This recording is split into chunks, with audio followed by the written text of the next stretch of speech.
Good morning students. Assalamu alaikum. Today is Friday. Juma Mubarak to all of you from my side. On this blessed day of Friday, we will begin our class with the recitation of Durud Pak.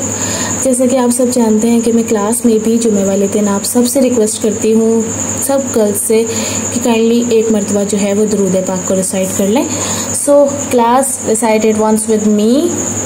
अल्लाहुम्मा सल्ली अला सय्यदिना व मौलाना मुहम्मदिन व अला आलिहि व अस्हाबिहि व बारिक व सल्लिम. Done? Okay, let's start today's lecture. Everyone please open page number 65, chapter number 6, elements and compound. Our topic is pure substances, compounds. Class जैसे कि आपको स्क्रीन पे शो हो रहा है कि आज का हमारा टॉपिक है प्योर सब्सटेंसेस कंपाउंड्स, जिसके अंदर हम स्टडीज़ करेंगे इनकी प्रॉपर्टीज़ के बारे में. इनकी प्रॉपर्टीज़ को स्टडी करने के लिए हम इनकी 3 एग्जांपल्स को यूज़ करके उनको कंसीडर करके इसकी बेसिक्स को क्लियर करेंगे. Sorry. So the first example that I mentioned here is carbon dioxide, कि ये कैसे प्रिपेयर होती है, इसका क्या कनेक्शन है कंपाउंड से. Water and sodium chloride NaCl.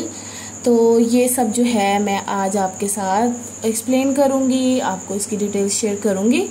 ठीक है, तो रीडिंग स्टार्ट करते हैं. We learn about different types of substances. जी, पीछे जो पेजेस मैंने आपको पढ़ाए हैं उसमें मैंने आपको डिफरेंट टाइप्स बताई हैं सब्सटेंसेस के. हमने एटम को डिस्कस किया, उसके बाद हमने जो है वो मिक्सचर के बारे में डिस्कस किया, उसके बाद हमने एलिमेंट्स के बारे में डिस्कस किया, होमोएटॉमिक, हेटेरोएटॉमिक. अब जो फर्दर हमने पढ़ना है वो हमने पढ़ना है प्योर कंपाउंड्स के बारे में. एक्चुअली कंपाउंड्स और एलिमेंट्स दोनों ही प्योर सब्सटेंसेस हैं. पहले हमने प्योर सब्सटेंसेस का कौन सा पार्ट पढ़ा था? एलिमेंट्स. अब जो आज हमने डिस्कस करना है वो है कंपाउंड्स. अच्छा, पहले मैं थोड़ा सा आपको रिकॉल कर दूं कि एलिमेंट्स के बारे में. यहाँ पर भी लिखा हुआ है कि one type is called an element. एक टाइप जो है वो एलिमेंट कहलाती है, दूसरी प्योर सब्सटेंसेस की जो टाइप है वो है कंपाउंड. एलिमेंट क्या है कि एन एलिमेंट, जो कि मैंने आपको पहले भी पढ़ाया है, an element is a substance that is made up of only one kind of atom. जिसके अंदर एक तरह के जो है एटम यूज़ हुए हैं, ना सिंगल एटम यूज़ हुआ हुआ है, या जो एटम यूज़ हुए हैं वो सारे सिमिलर हैं, तो वो जो है क्या बनाते हैं? Element. On the other hand अगर हम सब्सटेंसेस के बारे में पढ़ें जो कि कंपाउंड्स हैं, but many substances are made up of more than one kind of atom. ये क्या, इस लाइन को जो बुक में आपकी लिखा हुआ है इसका मतलब ये है कि हर सब्सटेंस जो है वो सिर्फ एक काइंड ऑफ एटम से नहीं भी बना होता. कुछ ऐसे भी सब्सटेंसेस हैं जिनमें डिफरेंट काइंड ऑफ एटम जो हैं वो मौजूद हैं. अच्छा, when these different kinds of atom join together tightly, अगर ये एक दूसरे के साथ टाइटली ज्वाइंट होते हैं, इसको ये कहते हैं बॉन्ड बनाना ना. अभी आगे हम बॉन्डिंग के बारे में पढ़ेंगे. तो ये जो डिफरेंट टाइप के जब कनेक्ट हो गए तो ये कंपाउंड है. जो सेम टाइप के हैं वो जो है एलिमेंट्स हैं. ठीक है. Compounds are formed when atoms of different elements bond together. जो कि मैंने भी आपको बताया कि कंपाउंड्स तब बनते हैं जब different kinds of atom, different structures जो हैं एटम के कंबाइन करते हैं, टाइटली बॉन्ड करते हैं टुगेदर. ठीक है. बॉन्डिंग का वर्ड यूज़ हुआ है तो आगे उन्होंने बॉन्डिंग की टर्मिनोलॉजी को जो है वो आपके सामने एक्सप्लेन किया है. मेंशन है बुक में कि बॉन्डिंग इज़ द टर्म. अगर मैं आपको बॉन्डिंग की जो है डेफिनेशन पूछूंगी, क्वेश्चन करूंगी, तो ये है बॉन्डिंग की डेफिनेशन. आप लोगों को पता होना चाहिए. पेज नंबर 65 पे bonding is the term use to describe. Bonding एक टर्म है जो यूज़ की जाती है किस चीज़ को डिस्क्राइब करने के लिए, कि एटम्स जो हैं ज्वाइन टुगेदर इन कंपाउंड्स. के how atoms join together in compounds बनाने के लिए जो एटम हैं वो किस तरीके से ज्वाइन करते हैं, किस तरीके से मीट करते हैं, वो जो फिनोमेना है वो बॉन्डिंग कहलाता है. फॉर एग्जाम्पल, अच्छा मैंने आप लोगों को स्टार्ट में बताया था कि हम 3 एग्जाम्पल्स की मदद से जो है वो इस टॉपिक को समझेंगे कंपाउंड्स के बारे में। छोटा सा टॉपिक है, छोटा सा लेक्चर है, फ्राइडे का दिन है, तो इसको जल्दी जल्दी अब हम वाइंड अप करेंगे। पहली एग्जांपल है कार्बन डाइऑक्साइड की। मैंने आपको स्क्रीन पे भी शो करवाया है कि देखें, आपकी बुक में भी वही है और जो डायग्राम मैंने आपको शो किया है उसमें भी सेम है कि 2 ऑक्सीजन के मॉलिक्यूल, ये जो आपकी बुक में रेड कलर के सर्कल्स बने हुए हैं, 2 ऑक्सीजन के जो है, सॉरी माय मिस्टेक, मॉलिक्यूल्स नहीं एटम। मॉलिक्यूल तो तब बनेंगे ना जब वो कार्बन के साथ ज्वाइन करेंगे। ओके, 2 ऑक्सीजन के एटम जब एक कार्बन के एटम के साथ बॉन्ड बना रहे हैं तो एट द रिजल्ट हमें क्या अचीव हो रहा है? Carbon dioxide, CO2।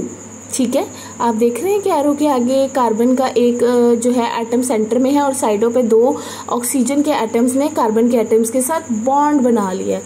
और अब ये कलेक्टिवली जो है कार्बन डाइऑक्साइड एक यूनिट है और इसको हम कहेंगे कंपाउंड। ठीक है, मैं एग्जाम्पल पढ़ना शुरू करती हूँ। For example, when a carbon atom bonds with 2 oxygen atoms, a new compound called carbon dioxide is formed. मैंने भी यही आप सबको बताया। अच्छा, it acts as a unit. अब ये इस लाइन का क्या मतलब है कि it acts as a unit? इस बात को कहा जा रहा है कि अब जो कार्बन डाइऑक्साइड का पहले तो ये तीन चीज़ें हैं ना, 2 एटम ऑक्सीजन के और C जो है वो अलग है कार्बन का एटम, लेकिन जब ये बॉन्ड बना लेते हैं ना तो फिर अब ये एक यूनिट है। अब ये 3 अलग एटम नहीं है, ये एक यूनिट में आ गए, यानी अब ये एक चीज़ कंसीडर होगी। ठीक है, यूनिट तो सिंगल को कहते हैं ना, यूनिट सिंगल के लिए, 1 के लिए यूज़ किया जाता है ना word. In a container of carbon dioxide all there will be only 1 unit, जो है ना ओनली यूनिट होगा। मतलब क्या है इस बात का है कि अगर किसी कंटेनर, कार्बन डाइऑक्साइड तो एक गैस है ना, आप लोगों को पता है कि कार्बन डाइऑक्साइड नेचर में किस स्टेट में एग्जिस्ट करती है? गैस की फॉर्म में। अच्छा, एक कंटेनर है जिसके अंदर कार्बन डाइऑक्साइड की गैस मौजूद है, तो हम उसको एक यूनिट कंसीडर कर रहे हैं। ठीक है, कि इसके अंदर एक यानी कार्बन डाइऑक्साइड मौजूद है जो कि सिंगल यूनिट है। कार्बन डाइऑक्साइड के अलावा जो है और कोई चीज़ मौजूद नहीं है। Therefore, compounds are also pure substances. Pure substances के बारे में मैंने एक पॉइंट ये भी बताया था कि इनको फर्दर सब डिवाइड नहीं किया जा सकता, ये अपनी स्टेबिलिटी लूज कर देते हैं।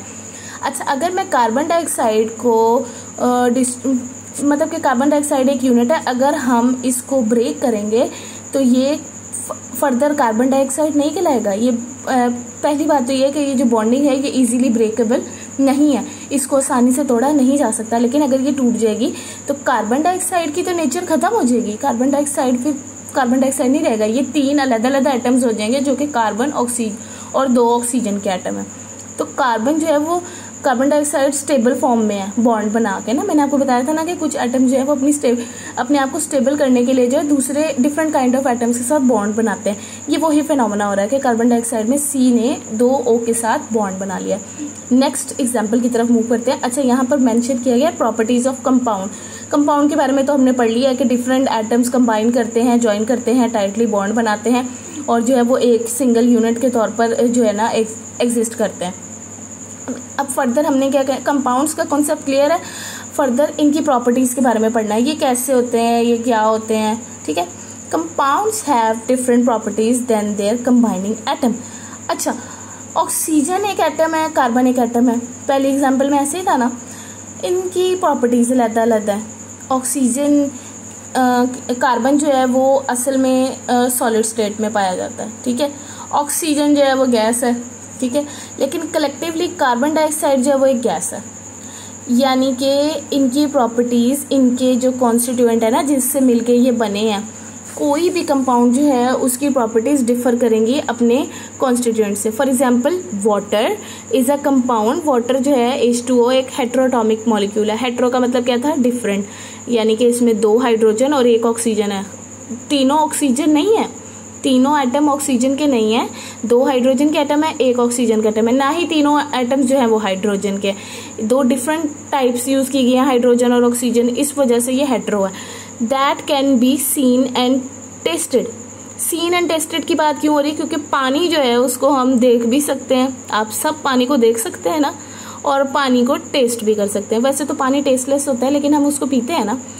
ऑन दी अदर हैंड जो है इसके कॉन्स्टिट्यूएंट एलिमेंट जिससे मिलकर ये बना है वो क्या है? हाइड्रोजन और ऑक्सीजन। हाइड्रोजन और ऑक्सीजन से वाटर बना है ना, आपको केमिकल फॉर्मूला में श्योर है। तो जो हाइड्रोजन और ऑक्सीजन है, क्या वो दोनों गैसेज हैं? आप में से कौन कौन जो है वो बता